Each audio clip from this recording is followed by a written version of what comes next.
की एक रोचक घटना। उत्तर प्रदेश में स्थित बदायूं नामक स्थान पर सेतराम सिंह नामक राजा हुआ करता था। सेतराम जी के 100 पुत्र थे। उनके 51वें बेटे का नाम था राव सिहाजी। राव सिहाजी के जन्म के समय राजा ने दासी को प्राचीन तौर तरीके के हिसाब से समय ज्ञात करने के लिए कहा, लेकिन दासी को याद न रहा। दासी ने राजा के भय से राव सिहाजी के जन्म के कुछ समय बाद का समय चिन्हित कर दिया। जब ज्योतिष को बुलवाकर नवजात शिशु का भविष्य पूछा गया तो गलत समय को देखकर ज्योतिष ने कहा कि बालक का मुंह देखते ही पिता की मृत्यु हो जाएगी। सेतराम जी ने तुरंत जल्लाद को बुलावा भेजा और कहा कि इस बालक को जंगल में ले जाकर मार डालो। जल्लाद बालक को जंगल में मारने के लिए ले गया। मात्र एक दिन के बालक को मारने में जल्लाद के भी हाथ कांप उठे और सोचा राजा का आदेश भी है। जल्लाद ने बालक को एक शेरनी की गुफा में यह सोचकर फेंक दिया कि यह उसका निवाला हो जाएगा। शेरनी ने अभी अभी एक बच्चे को जन्म दिया था। बालक लुढ़कता हुआ शेरनी के बच्चे के समीप जा पहुंचा। शेरनी को लगा उसने 2 बच्चों को जन्म दिया है और यह बालक भी उसी का है। शेरनी ने अपने बच्चे के साथ उस बालक का भी भरण पोषण किया। समय के साथ वह बालक बड़ा हो गया। शरीर पर घने बाल और निर्वस्त्र शेरों के साथ घूमते और शिकार करते उनका चाल चलन रहन सहन शेरों के भांति ही हो गया। राजस्थान के पालीवाल ब्राह्मण यानी पाली जिले के कुछ ब्राह्मण जो व्यापार के मंसूबे से उसी जंगल से गुजर रहे थे, उन्होंने देखा 5 शेर आपस में लड़ रहे हैं, लेकिन उनमें 5वां इंसान है। और मजे की बात तो यह थी वो अकेला चारों पर भारी पड़ रहा था।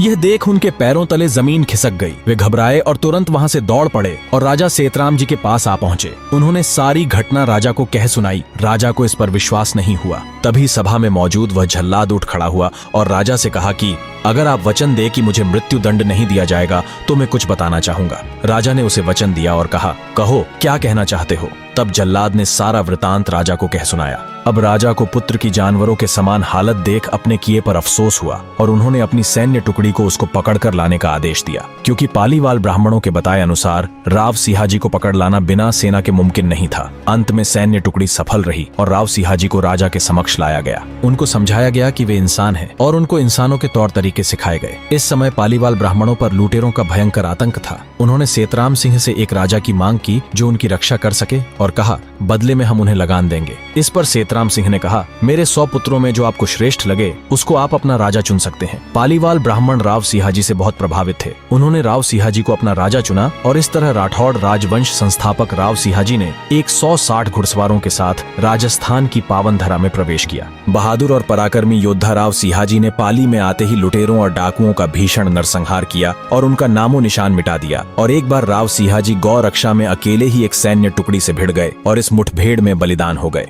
इस वृतांत के पुराने हस्त चित्रित चित्र आज भी जोधपुर के मेहरानगढ़ किले में मौजूद है। कालांतर में रुडयार्ड किपलिंग नामक मशहूर अंग्रेजी लेखक यहाँ आए और इन पेंटिंग्स को देखा और लोगों से इसके बारे में पूछा। बाद में इसी घटना से प्रेरित होकर उन्होंने एक पुस्तक लिखी जिसका नाम है द जंगल बुक। उन्हें इसके लिए नोबेल पुरस्कार भी मिला। हाल ही में इसके ऊपर एक फिल्म भी बनाई गई जो सुपरहिट थी। दुख तो इस बात का है आज हमारे इतिहास से प्रभावित कहानियों पर अंग्रेज मूवी बनाते हैं और लोग महंगी महंगी टिकट खरीद कर देखने जाते हैं, लेकिन जब हम जैसे क्रिएटर्स इस पर वीडियो बनाते हैं तो कमेंट में अपने ही देश के लोगों द्वारा मजाक बनाया जाता है। ऐसी ही और जानकारी